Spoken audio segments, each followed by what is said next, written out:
Welcome, everyone, and thank you for joining us for the Mercy Housing Gala this evening. My name is Joanne Burgess, and I am the my table, thank you. And I am the chair of Mercy Housing California, the current chair of the board of directors. And on behalf of the entire board and all the staff at Mercy Housing, we so appreciate you joining us tonight to celebrate the mission of Mercy and to support the programs that we provide and offer to all the young people that live in our properties in the Bay Area and around the entire state. At this time, I would like to take a moment to recognize our hosting sponsor for the evening, Cahill Contractors.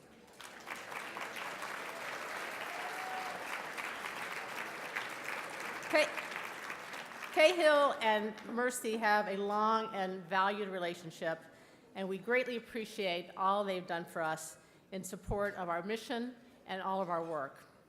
And we want to extend a special thank you tonight for their very generous support of this gala evening. And they're seated over here at table 1. Can you stand and let us acknowledge and thank you again? Cahill Contractors.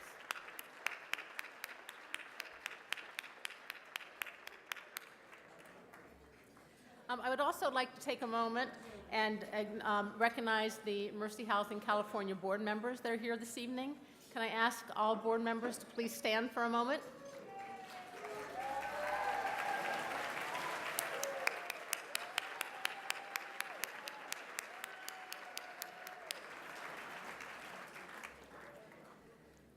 Tonight, our goal is to garner support and funding that will have a meaningful impact on our youth programs.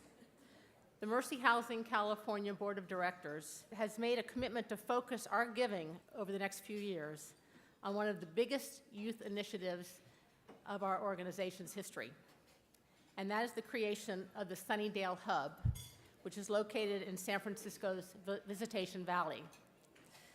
For those of you who may have joined us a couple years ago for our gala, at that time, I think we introduced you to the work we are doing out at Sunnydale and the redevelopment of the Sunnydale neighborhood. Well, the Sunnydale Hub is a key part of that development that will be heavily used by many of our youth in the neighborhood. And our president, Doug Schumacher, president for Mercy Housing, will share more detailed information about this Sunnydale Hub project a little later in the program. So stay tuned. Next, it gives me great pleasure to introduce two people who have given generously of their time and their talents to bring this evening together for us. They are our event co-chairs, Mary Magnano-Smith and my fellow board member, Brian Swift. And I'd like to welcome Brian to the podium. Thank you, Joanne. And Mary and I both want to welcome all of you, and it's so great to see so many people here that basically we're all here for the same purpose, that we realize that the availability of affordable housing has really reached crisis level around the country and especially here in San Francisco. And Mercy Housing, as one of the leading developers of affordable housing around the country, has a very strong presence here in the Bay Area. So our objective here tonight is to show you what we do, how we do it, and who we do it for. And we hope that by the end of the program, you will feel very confident in continuing to support the work that we do. So Mary and I had an easy job of accepting the role of co-chair because of the success of the event of the Home is Just the Beginning in 2017. And that came about a large part because of the great work that its chair did, my fellow board member and good friend, Ford Fish. So we'd like to thank and recognize Ford. Will you stand up, please?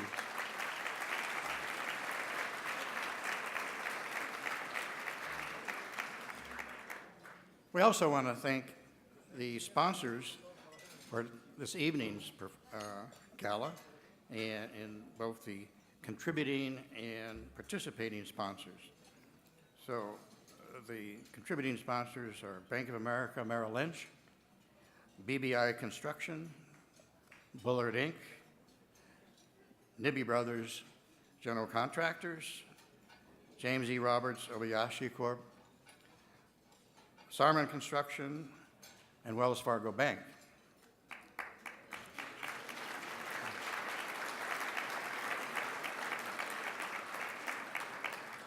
And our contributing sponsors are California Bank and Trust, Chase Bank, Con Resnick, Fine Line Construction, Cecilia and Jim Herbert, Christopher and Claire Lee, Prado Group, Rio Page, and Silicon Valley Bank. Thank you. Now let me introduce Doug Shoemaker, our president of Mercy Housing California, to get the program going. Thank you. Hey, good evening, everybody. Once again, I really remember how much I hate a glass podium. I think the Four Seasons folks, next time around, we're going to ask for the wood. I feel a little bit uncomfortable every time I get in front of this thing. So it is what it is. I don't know what I'd be doing behind this podium. You don't really want to know either, but in any event, I really hope not to have a glass podium in my future. But on that note, thanks so much for coming out tonight. As Joanne and Brian said, we're extremely happy to have you here.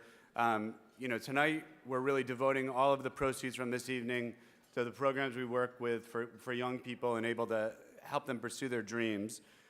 Proceeds from this event are going to go towards programs that we run like Kids Science and Kids Lit, which we run in our after-school programs, and wonderful leadership programs that we run in lots of different communities around the state, including Sunnydale, which has been referenced earlier tonight. I suspect that most of you know Mercy Housing, although some of you may have been dragged here by a friend, and you may not know as much as you want to know. We're gonna make sure you leave here with a little bit of a sense of it. We are a nonprofit housing organization, and we develop, own, and manage service-enriched housing for families, seniors, and people that are coming out of homelessness, which includes veterans, individuals, other families. So it's a wide-ranging set of work. Over the years, we've become one of the largest and one of the more productive affordable housing developers in the country. And a lot of that is due to the fabulous work of my predecessor and our national CEO, Jane Graff, and I can't remember where Jane is, but she's somewhere here.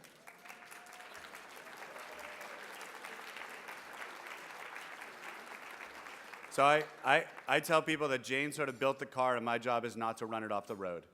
So that's it. And Sister Lillian was going to be here with us, our former CEO, and I don't think she's here, right, Jane? No. Okay. Well, in any event, she's here in spirit. So for those of you that don't know our work or know as much about our work, we have developed many, many different affordable housing communities around the state. We currently own and manage about 134. Over 9,000 homes throughout the state, and on any given night, about 17,000 residents sleep in a Mercy Housing property.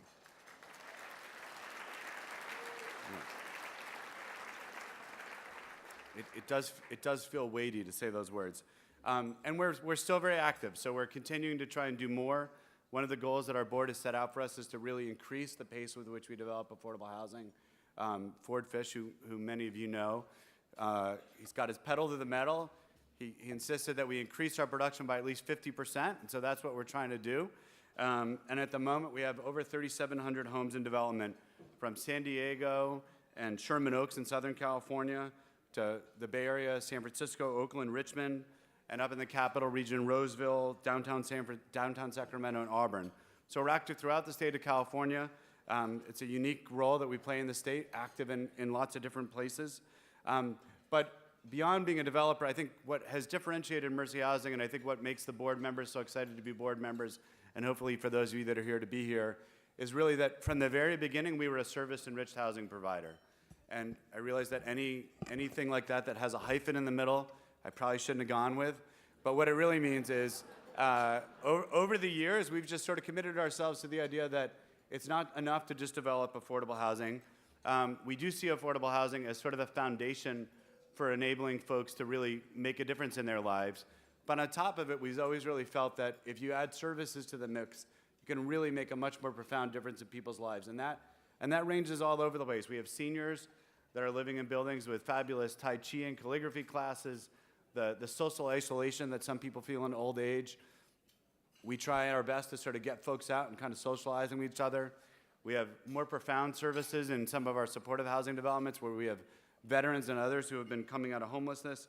And in our family properties, lots of different programs, including work on just sort of helping people stay stably housed, financially stable, after-school programming, health and wellness programming, and leadership development, because at the end of the day, we want to make sure that the conditions that are holding people back are things that people are able to advocate for in their own voice and sort of make a difference in their neighborhoods and their communities. So that's how we see our work. I don't know. It wasn't an applause line, so I'm very confused right now. But I'm going to roll with it. So tonight you're going to hear a little bit more about that. We've been talking a lot about at Mercy about sort of what we can do to help people achieve their dreams. And so part of what we're hoping is that by coming out here tonight and supporting this work, you can really make a difference in sort of helping us to help some young people around the state really make a difference to pursue the goals that they want to pursue in their lives. And we thank you very much for the support that you're doing. And I think on behalf of all the families and seniors and other folks living in our developments, I want to thank you for that support. In a few minutes, I've been told Mayor Breed is going to walk in the door. We're very lucky to have her speaking here tonight. And she'll be here in a second, and I'm going to talk until she gets here, so you're just going to have to live with that. Sometimes when you say those words, the door magically opens, but I think I'm a few minutes off. So it's not going to happen. 5 minutes, says Judson. I might not make it. All right. In addition, I'm just kidding. I have a 5-minute speech, so you're fine. Following dinner, we're really lucky to have a longtime friend and colleague, Fred Blackwell. I say we're lucky because he just told me tonight that he's got tickets to Vegas. And the implication was that if I hadn't invited him before he realized that the overlap with the NCAA tournament we probably wouldn't have had him. So, I know. We didn't, some of the people who booked this event didn't check in on the NCAA tournament dates. I didn't check either, so that's life. But I made a lot of bad picks earlier today, so I'm sort of feeling like I should be here and not looking at my bracket. Okay, well, in any event, Fred has promised, he told me earlier today, he's promised me an interpretive dance. Those are his words, not mine. Many of you have seen Fred dance before, so for those of you that were here 2 years ago, you heard Kat Taylor sing, and now you're going to see Fred Blackwell do an interpretive dance. Okay. All right, before we get to that incredible stuff, I do want to just take a second to acknowledge something that happened early last year, which is really just an extraordinary gift. If I could just have your attention for a second. So thank you, Jack. He's the enforcer. All right. Last fall, we received a somewhat, I would say, a once-in-a-lifetime call from a firm that has been a longtime friend of Mercy Housing, Farella, Brown & Martell. And if George Arguris could sort of head his way up here. We have worked for years with Farella, Brown & Martell. Steve Vettel has for many years been our land use attorney working with us on the sort of difficult issues of entitling affordable housing.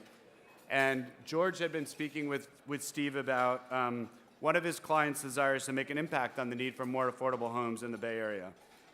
George, are you? There he is. All right, great. And Steve referred George to Mercy Housing, and what has resulted is a $30 million philanthropic pledge to create affordable senior housing in the Bay Area.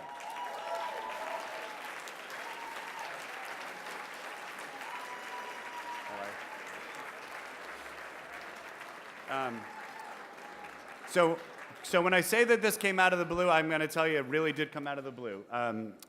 We had never had the opportunity to meet George before, and unfortunately never got to meet Betty Ferguson, who left this tremendous gift behind.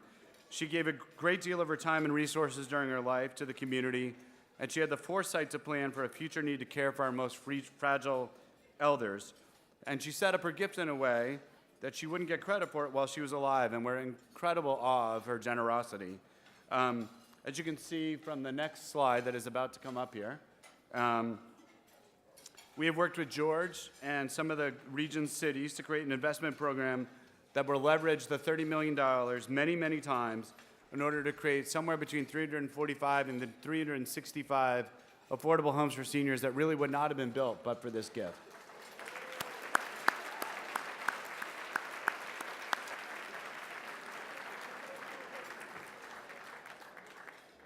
Just go to the next picture. So the first development, we just purchased the land for this.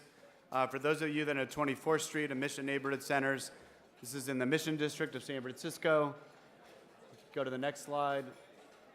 Right now, we're working with a wonderful group, Alameda Point Collaborative, to develop some supportive senior housing for seniors that have been homeless in Alameda, the city of Alameda. And last but not least, downtown Oakland, or uptown Oakland, I'm sorry. Mercy's owned a property there for many years, and we're going to try and develop the parking lot adjacent to this beautiful old YMCA as additional senior housing.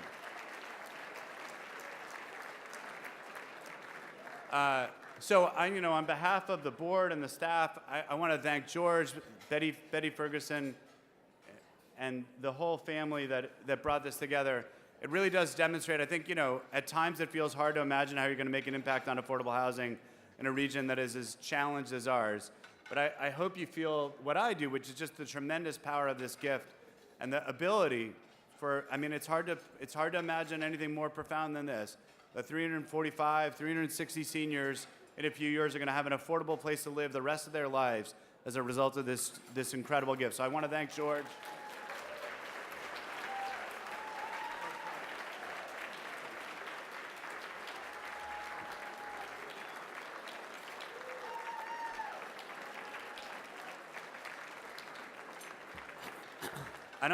I don't think I get to say $30 million gift very many times in my life, so I might just say it a few more times. But I do just want to say that if there's anyone here in the room that is feeling it, Vince or anybody, we would settle for $3 million, but it doesn't have to be 30. But if you feel like you really need to make a contribution right now, you don't have to wait for the fund to need. You can just come on down to the podium, send me a note. All right. So with that, I see that the mayor has joined us. I managed to make it until she arrived. I was a small filibuster, just a tiny one. So this night is really about trying to make a difference in the lives of young people. And I think, many of you know Mayor Breed, her accomplishments, her story. She has really been one of these people who, throughout her life, has really been a tireless advocate.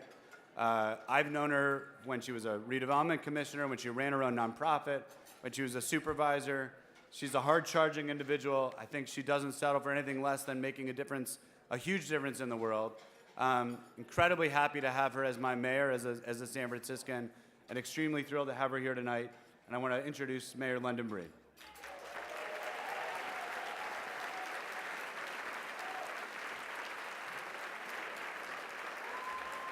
Thank you.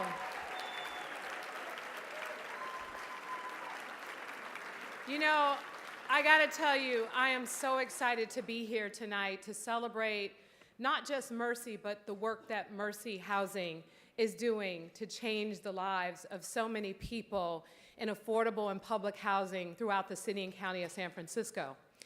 Many of you know this is really personal for me.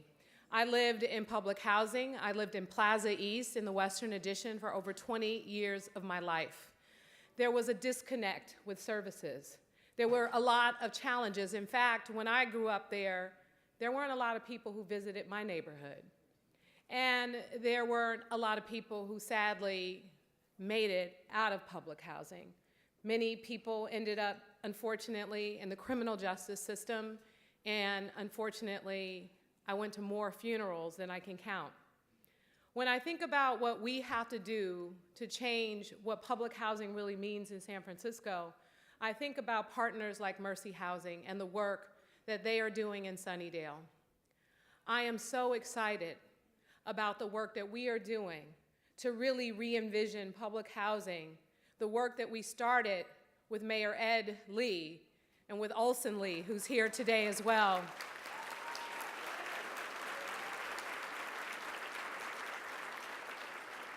To really make sure that the residents all over our city, especially in public housing, that they are not forgotten, that they have access to opportunities. And the support that you provide tonight really opens the door to those opportunities.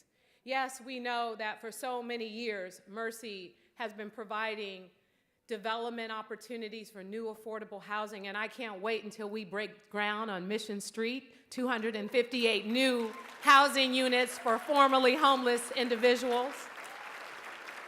Yes, I can't wait until we put a housing bond on the ballot in November where we're going to get more money for affordable housing production in our city. And yes, I can't wait until we put the charter amendment on the ballot that's going to make sure that we build 100% affordable housing and 100% teacher housing as of right in San Francisco.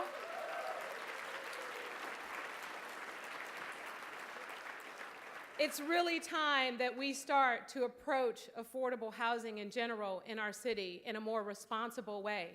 Because we remember what happened in the Western Addition in the public housing that I grew up in. We had over 300 units.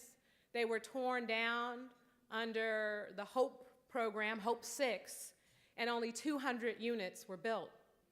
And when I served on the San Francisco Redevelopment Agency Commission, when Fred Blackwell was the executive director, and now he's the money man at the San Francisco Foundation, we made a promise to the folks in the Southeast sector community, one-to-one replacement. And we wouldn't move people out of San Francisco, away from their neighborhoods, away from their communities. And I am so excited about the new 55 units in Sunnydale that are going to be opening this November with a one-to-one replacement for the residents in Sunnydale community. But again, it's not just about a home, it's about a community. It's about supportive services.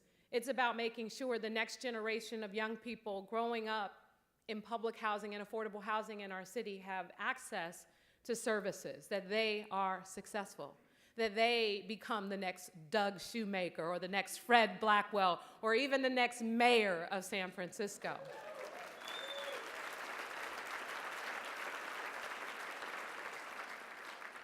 I want to thank Mercy Housing for being a real partner over the years. We've been through some battles with some changes in affordable housing, and the work that we are pushing to do is really about the people that we serve. And sometimes those battles are really challenging, as Olson knows, Olson Lee, who's here, who's retired from the Mayor's Office of Housing. But at the end of the day, the whole goal is to really impact people's lives in a positive way, is to make sure that communities grow and they thrive, is to make sure that the next generation of young people growing up in San Francisco have access to incredible opportunities that we have in this city.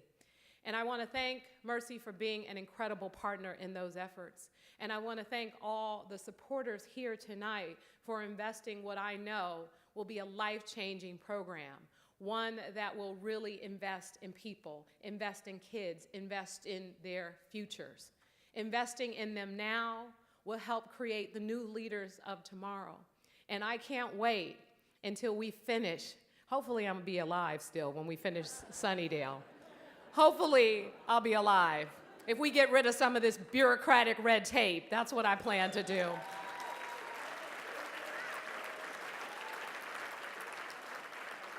But this is a long journey. This is a journey that I know we all are committed to, making San Francisco a more affordable place, making sure that generations of San Franciscans who grew up here and want to be able to live here can live here. That requires that we build more housing, and we have partners in the nonprofit world that are going to help us build housing and build communities. You all are playing a critical role tonight with your support in making that possible, and I want to thank you on behalf of the City and County of San Francisco. Congratulations, Mercy, on your work. Let's get even more work done for the people of San Francisco. Thank you.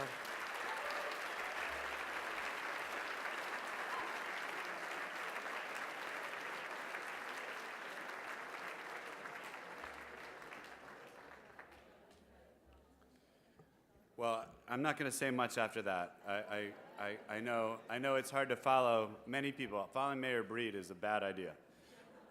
But before I let you sit down and resume dinner, I just want to give you a couple.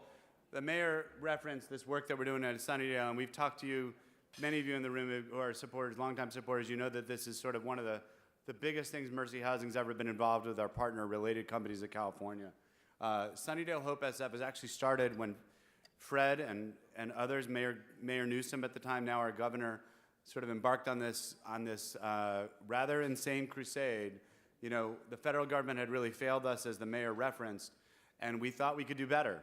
And so we got together and we decided we were going to create our own program called Hope SF, which was in contrast to this program nationally called Hope 6. And so you look at sort of those of you that have been around public housing in the West know what this looks like, this barrack-style housing that is all around California. And the goal is to kind of create a neighborhood that looks a little, I mean, it's not Greek. It looks a little Greek here because of the white. But it's here in San Francisco. It's not gonna be all white. But in any event, lots of streets and roads, new buildings. Some of them will be tan, beige, that kind of stuff. All right, but we're underway at our first building with related companies in California. This is in a parking lot across the street. The mayor's office of housing helped us buy a few years back. It's almost done. This is the first building that is going to be built after we finish demolishing the first of the older buildings there at Sunnydale. And together they represent 222 new homes in the Sunnydale community. And I can just tell you, I have been personally, along with Ramey Dare and others, working on this project for over a decade. So if you're doing the math at home, that's 20 units a year. That's not very good, but we're going to accelerate. And I just want to say that from here on out, as the mayor said, we're really hoping to make incredible progress. And I know with her help and with this bond on the ballot, we're going to make a huge amount of difference really quickly. We are working with the Boys and Girls Club, Wu Yi, related companies of California, on a new effort that I think Joanne referenced earlier, which is this idea of building a community hub there in Sunnydale. It is a neighborhood that doesn't have a gym. It doesn't have the sort of gathering spaces that those of you that live in San Francisco or other neighborhoods around the Bay Area have gotten used to. The place to go grab a cup of coffee, to meet your neighbor, to find a place to exercise. All of that is much harder in Visitation Valley than it ought to be. And it's especially hard for folks that don't have tons of money.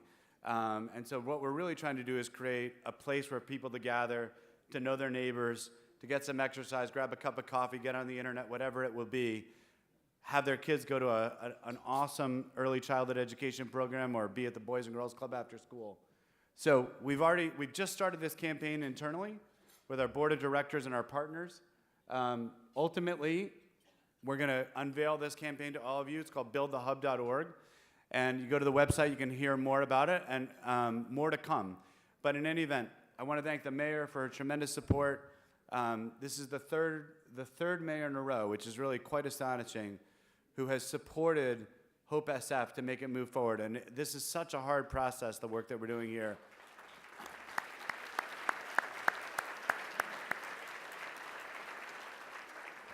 It was not one of those things that was a tough sell for Mayor Breed. She wasn't one of these people you had to say, let me explain this process to you, this is what we're trying to do. But it really is extraordinary. If you think about any other city in America where 3 successive mayors have committed themselves to such an extraordinary goal. So I think for a moment, just to thank ourselves or to appreciate the consistency, we're very fond of criticizing ourselves here in San Francisco. But I just want to say this is an extraordinary undertaking. I want to thank Mayor Breed, and I want to thank all of you for your support. And with that, go enjoy some dinner, and we'll be back in a little bit.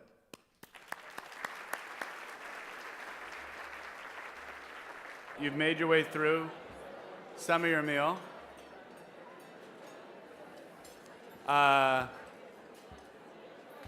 Thanks very much, everybody. I hope you enjoyed the mayor's comments. Always inspiring to hear somebody who really understands what we're trying to do.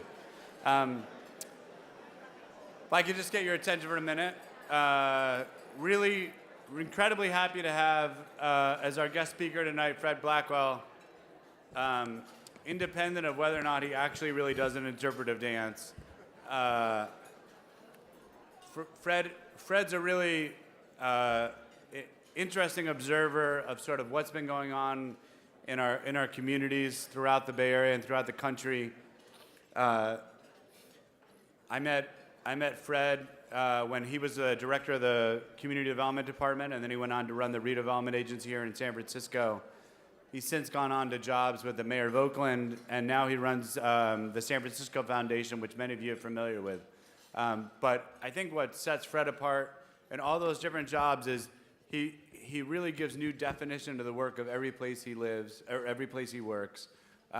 He's an incredibly compassionate human being with a vision for where he sees our communities going, and on top of which, he's a really great human being to work with. I'll probably try and find something offensive to say about him in a couple of minutes, but I'm going to let him say some nice things first, and then I'll be back. Well, please join me in welcoming Fred Blackwell. Thank you, Doug, and thank you for not saying anything crazy about me. It's really, to the Board of Mercy California, to Doug, to Jane, really I just want to say thank you for inviting me this evening, and also thank you for all the work that you do. I think with all the slides and the discussion about the work that's going on, it's very clear to see how focused Mercy is on a really important mission for our community right now. I'm going to talk to you for about 2.5 hours. That's the brief version of it.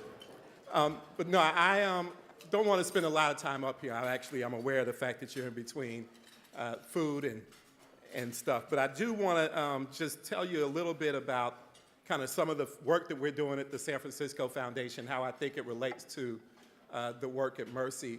But then also kind of describe to you kind of what I think this is all about. There's a lot of money that gets raised, there's a lot of work that gets done, and the question that we periodically ask ourselves is kind of what are we trying to do? What are we really trying to do here? So I want to talk a little bit about that. We're the San Francisco Foundation, but we actually have a footprint in the Bay Area that's regional. And as the community foundation serving the Bay Area, a few years ago, we decided to take a look at the work that we were doing and figure out, as the community foundation serving this region, where we needed to be placing our bets and our resources. And it did not take us long to figure out that the issue of our time here in the Bay Area is the fact that we live and work in a place that is generating a lot of prosperity, a lot of wealth, a lot of opportunity. But for far too many people, access to all of that is limited. And to put an even finer point on it, it's limited for far too many people based on where they live, what their family's economic status might be, or something as simple as their race and/or ethnicity. And so for us, we picked a North Star for the foundation that was about achieving a greater degree of racial and economic inclusion and equity at a regional level of scale. And by picking that North Star, I won't go into every gory detail of it, but it required us to basically blow up the way that we had previously been organized, and to really think about what the pathways to equity really were. Some of that involved focusing on people. Some of it involved focusing on places, very specific places in the Bay Area. And a lot of it focused in on the concept of power and amplifying and really bringing to higher relief the political and civic voice of low-income communities and communities of color.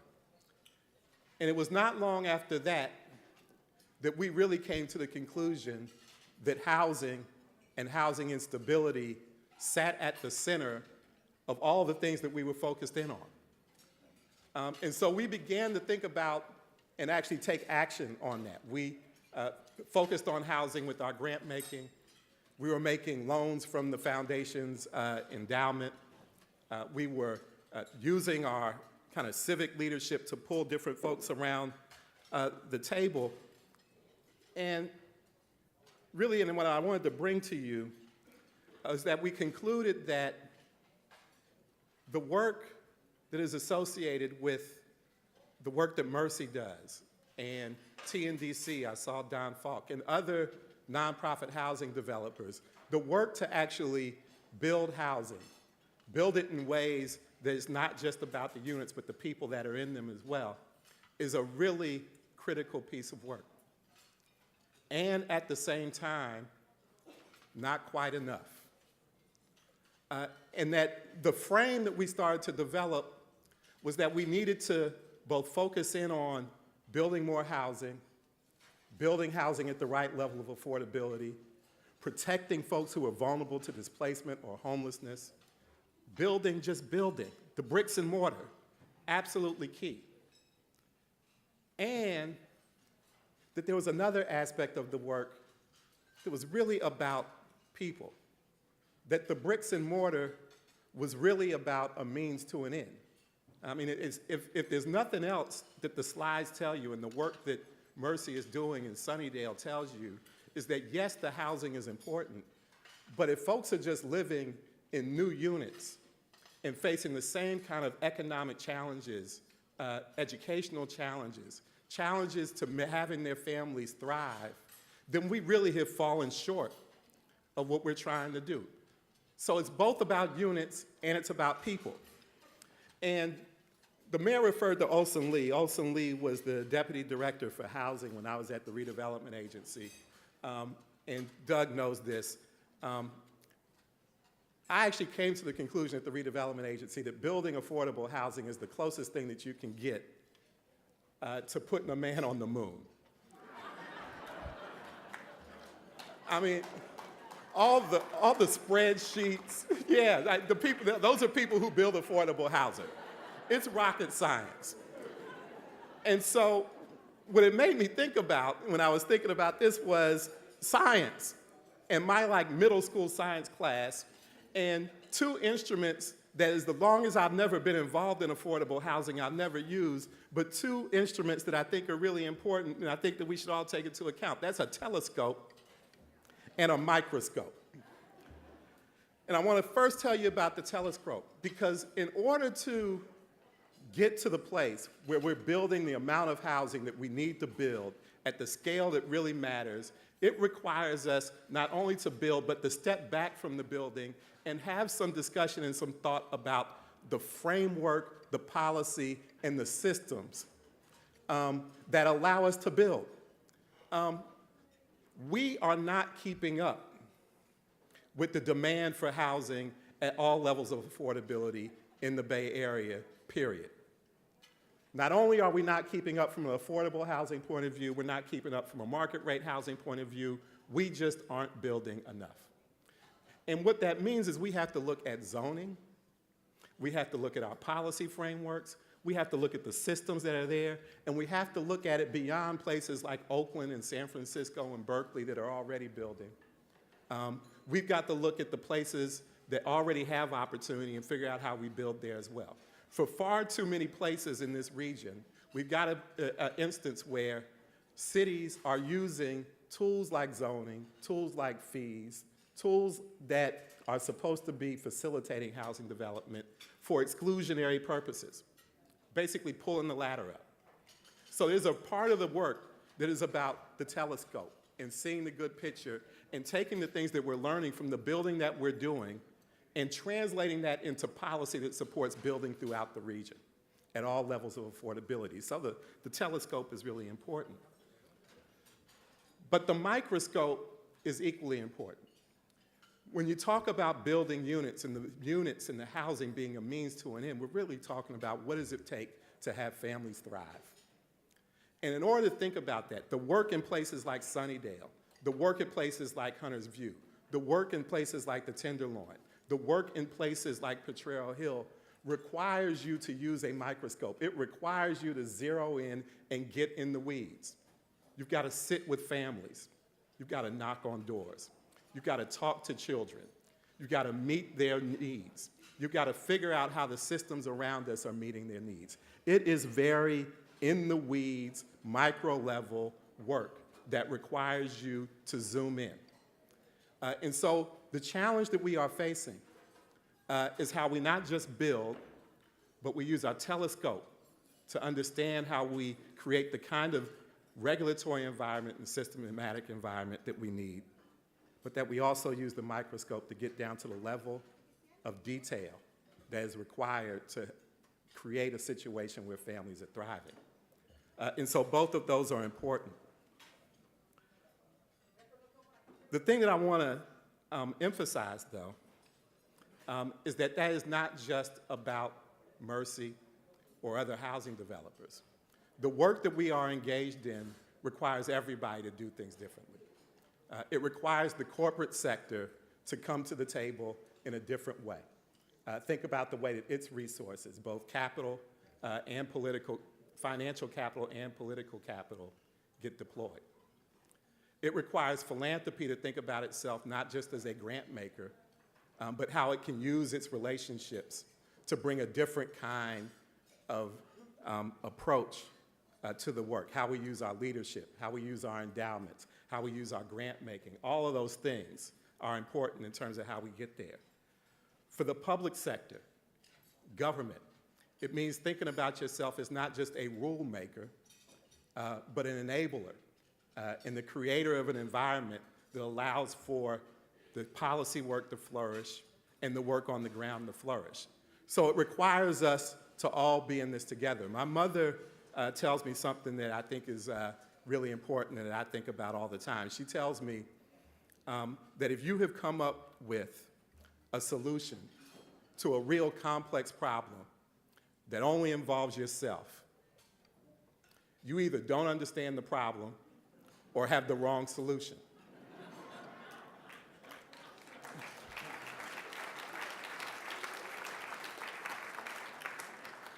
What that means is that we've got to come together across our interest groups. Folks who are concerned about homelessness and displacement have to focus in on that work, but they've got to figure out a way to partner with industry and the private sector to make sure that we're building at a level that's sufficient. Folks who are in industry and about building have to figure out ways to partner with people who are concerned about displacement and homelessness in ways that support that agenda. We cannot afford to sit in our silos anymore and think that we're going to come up with solutions to these problems.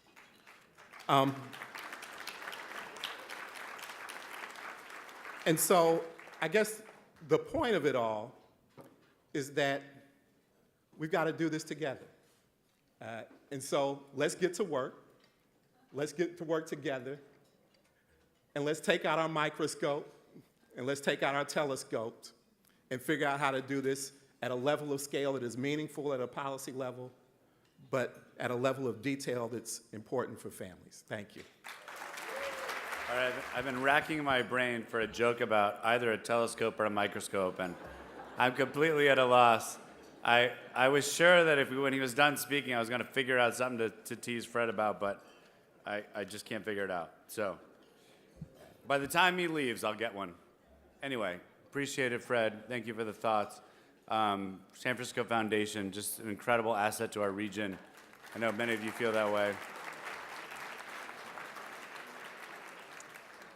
So, as we said, we've talked a lot about the Bay Area here, but we work across the state of California, so we're going to just take a minute to see a little bit of information or a little video about sort of the work we do around California.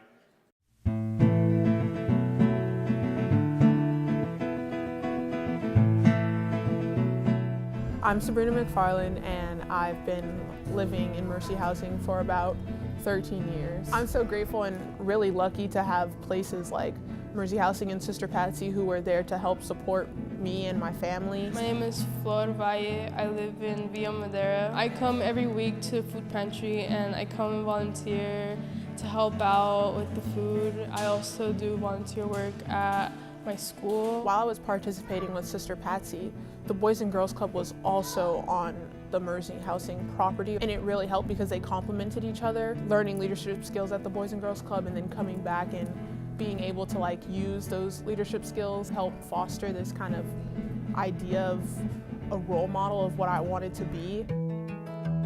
Gleason Park Apartments is a community of 93 homes for families and seniors in Stockton, California. The Gleason Park After School Program serves all of our residents and outside community members from kindergarten through high school. Hi, my name's Myra Cervantes, and I've been living here in Gleason Park Apartments for 5 years already. Joshua came to us in the summer that he was going into kindergarten. He was having a hard time in school when he started. So Joshua's behaviors were kind of extreme. Either he was really quiet or he was really angry, kind of throwing things and acting out. It wasn't until I found out that he had some difficulties at home, and Mom and Dad were going through a tough separation, and he didn't get to spend a lot of time with his dad. And we worked on some activities about having different homes and different kinds of family structures, and I think that really helped him to understand that it was okay. Liz worked with Joshua on homework, reading, and writing. I would say through the middle of kindergarten, it was night and day. He was talking to everybody, he was able to sit and do his homework, and so he was able to kind of navigate a middle ground. I've been working with Mercy Housing for the past 19 years here at Casa San Juan in Oxnard, California. It's really been an honor to work with families that long, helping kids in the after-school program. I lived here for 22 years. I got married, had my kids, moved out, but I'm here every day. Mom does babysitting for my kids. My dad worked in agriculture for 21 years here in Oxnard. Back then, we used to live in another apartment building. It was a 2-bedroom apartment, and obviously we needed more space. And I remember my mom and my dad, I'm sorry, would sleep in the living room because they wanted to give me my privacy when I was growing up. So my dad had applied here, and when he was told, he was called, that he got the place, he was like really excited. I remember clearly going upstairs and telling him, Papi, you guys are gonna have your own room. Like, you don't have to give up your room now for me.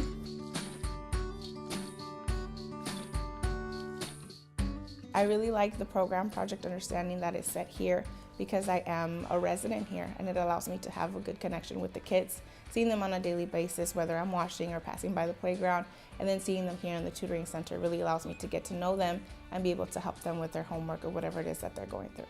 I'm currently a student at Oxnard College, and I'm majoring in child development. I'm going to school to major in political science. I used to do volunteer work for Gustavo. That kind of led me to my career in social work, working with low-income families, with kids that were like me. Once I have my degree, I'd like to be a kindergarten teacher. I'm trying to plan my career into being a chef. Hopefully, well, my dream is to be in Congress one day. This is what Mercy is all about, seeing the development of people being successful.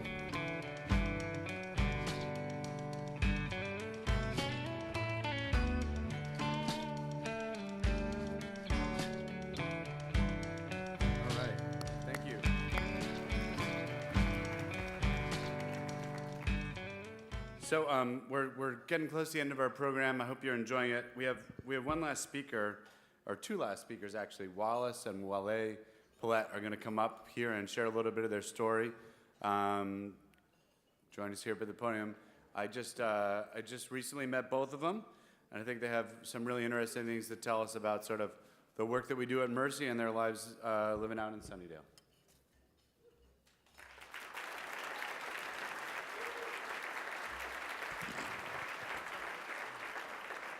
Hey, how's it going? It's Wallace Paulette speaking, and this is my daughter right here, Wallace Paulette. And I'm gonna let her deliver a little speech that she came up with and wanted to share for you guys.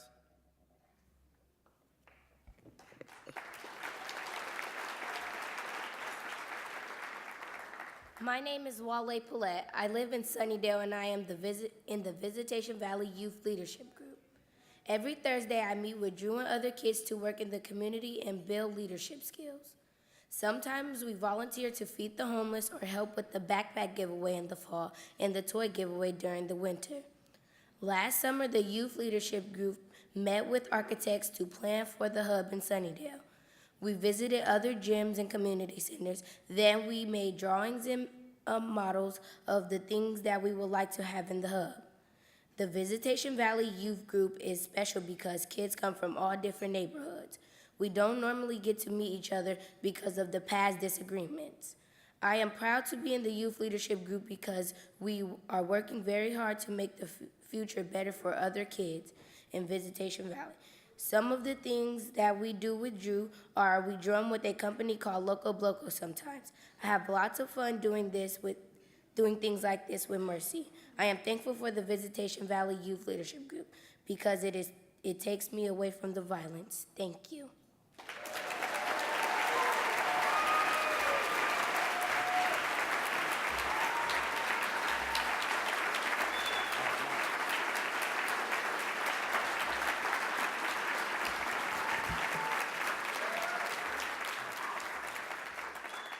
All right, my speech ain't as good as hers, but I'll try.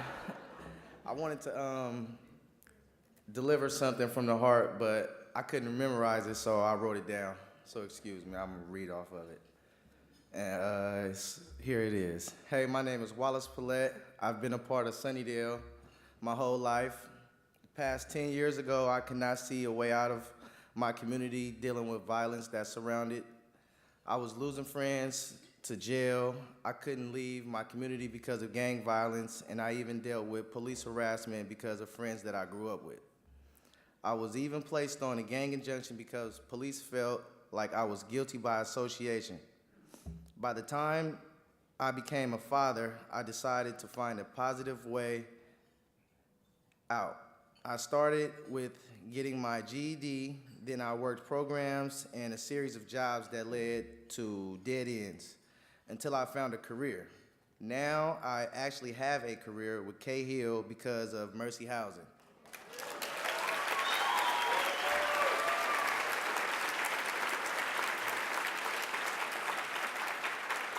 I'm grateful to be building the first building of the new Sunnydale community. Sunnydale today is very different from when I was growing up. I now have a positive chance at life. I have overcome plenty obstacles to be here today and show a positive example of Black fatherhood that is not often portrayed in today's media.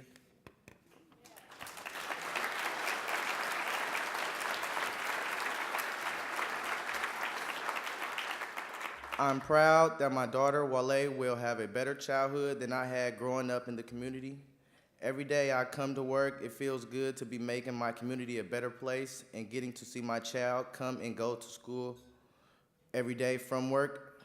It's plenty of young men in my community like me walking a positive path in life, and just like many of us, we just need an opportunity.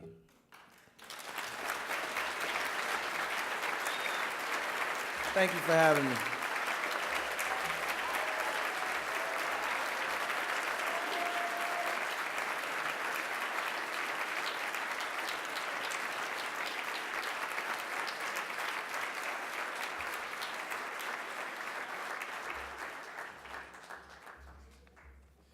You know, one of the great things at Mercy Housing is that you get to hear so many different people's stories, and so it's great to hear from Wallace and Wale, and just part of what I think keeps all of us who work at Mercy or serve on the board or volunteer, and all of you, is just a chance to better understand the world we live in and hopefully to make a difference in it. So I want to thank Wallace and Wale. Give me one more round of applause here.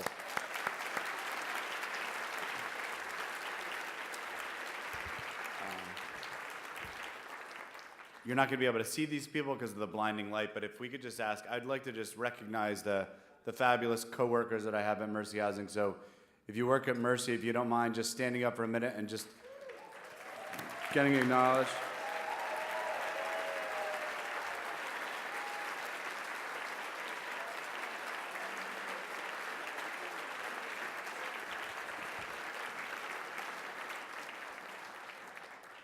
All right, well, we've come to that point in the evening that all of you dread, but I know that we've done a good job of explaining sort of exactly what this evening's about and why your valuable resources can make a huge difference in the lives of people here.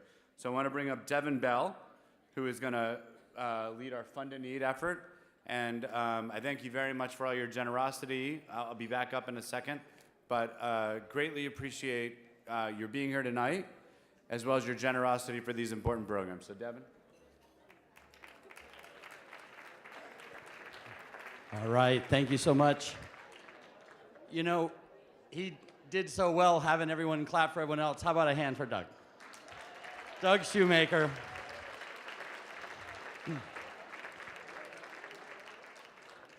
Like Doug said, I have the honor this evening of help guiding us through the Fund a Need program. I know we are a room full of people who already support Mercy Housing and already believe in their mission. And right now, ladies and gentlemen, is the opportunity that we're all going to have to show that support. That's right. I like it. She's already ready. To show that support and show our gratitude for the great work that Mercy Housing is doing. And we're going to do it tonight by raising our paddle. Our Fund a Need ostensibly tonight is for the youth programs. You can see the different levels. I'll talk about them a little bit later. But at a deeper level, as you've been told over and over again tonight, Mercy Housing's making the kind of change that we want to see in the world. And this is our opportunity to play our part, which is gather in this beautiful place and raise our hand at whatever level works for you and makes sense for your family. I'm going to start ambitiously high tonight at $5,000, and we're going to work our way down. $2,500, $1,500, $250, all the way down to $100. And it's my hope that everyone in here tonight has the opportunity to pledge and to raise that appropriately house-shaped paddle that you have on your table, raise it up high. And if everyone tonight can stretch just a little, push it up maybe to the level above where you thought you were going to start, together as a community, we're all going to harvest the magic of collective giving. So with that in mind, I know I said I was going to start ambitiously high at 5,000, but I wouldn't be doing my job tonight, ladies and gentlemen, if I didn't at least put it out there. I'm not going to say 30 million, though I'm tempted. And I'm not going to say 3 million, though I'm tempted. In fact, I'm going to leave it to you and just ask, is there anyone tonight who would like to give any amount, pledge any amount to the youth programs for Mercy Housing in any amount in excess of $5,000? Anyone? Oh, paddle number 136. I like your sense of drama. How much would you like to give? $7,500 for the youth programs tonight. Thank you so much for your gift. Anybody else? Anybody want to? 113, what would you like to do? 6,000, says paddle 113. Thank you so much. Paddle number 275, what do you got? The last one was 6. 5,500. I'm a backwards auctioneer. Do I have 54? All right, there's 5,500. Did I miss anyone? Anyone want to give a gift in excess of $5,000? 272, sir. $10,000. Woo! All right, now we're going the right direction. I'm going to put 3 million back on the table soon. Thank you, sir. Anybody else? Did I miss anyone? All right, so with that, let's get to our Fund a Need proper. Our first level is the $5,000 level. You can see this in your book, but I'm just going to shout it out. At $5,000, it helps support the Homework Fund, science and technology, the STEAM programs. We know that's so important for our little digital natives. $5,000 will help make that happen. Who's in for $5,000 tonight for Mercy Housing? Anyone? Did I catch you all at the above $5,000 level? Anyone at 5,000? All right, well, thank you to those who bumped up above 5. Tell you what we're going to do. We're going to kick it down to 2,500. We'll cut that in half. This will provide field trips. Many youth on our field trips are taking their first trip outside their neighborhoods. You don't have a paddle. Are you in for 2,500, sir? We'll get him a paddle. He's in for 2,500. Paddle number 416, $2,500 tonight. 278, 2,500 bucks. 216 pledges 2,500. Paddle 120 in for $2,500. Paddle number 238 pledges $2,500 tonight. Thank you so much for your gift. Anybody else? Okay, hey, front, I won't miss you. 101 coming on in for $2,500. Thank you, sir. Anybody else? Did I miss anyone at 25? All righty then, our next stop is the $1,000. That will help with the backpack giveaways and back-to-school celebration activities. Backpacks full of school supplies, just like Wale talked about, nutritional foods, vaccinations, and school officials on hand to help with the school process. You're already in. $1,000. 250, $1,000. 254 pledges $1,000. 348, $1,000. 207, $1,000 for Mercy Housing. 268, $1,000. 266 pledges $1,000. 269, $1,000. 141, $1,000. 262, come on in, $1,000. 168 pledges $1,000. 294, $1,000 tonight. 209, I got you, $1,000. 180, $1,000. 184, $1,000. 179, $1,000. 337 is in for $1,000. 281, $1,000. 276, $1,000. 359, $1,000. Did I miss you? And 382, come on in for $1,000 for Mercy Housing. Thank you so much. Woo! You beautiful people. Anybody else? Hey, 135. He's moved by the Spirit. Coming in at $1,000. Thank you, sir. Front center. Anybody else? I'll give it a second. All right. Our next level is the $500 level. It supports programs focused on health and nutrition, behavior, physical education, also important for the youth of today. Who's in for $500 for Mercy Housing's youth? 332, $500. 334, $500. 133 pledges $500. 277, $500. 142, $500. 174, $500. 189, thank you, sir, $500. 181, $500. 314, pie, $500. 149, $500. 435's in for $500. 295, $500. 167, $500. 293 in for $500. 169 is in for $500. What? 115, you're in, sir. Woo! He's in for $500 and he's excited. 474, $500. 125, $500. Are you in a second time at 500? Okay. It is exciting. 112, $500. 103, $500. 105, $500. 213 in for $500. 205, $500. 476, $500. I got you, 213. 229, $500. 233, $500. 227, $500. 358 is in for $500. 356 is in for $500. And 305 in for $500 tonight. Woo!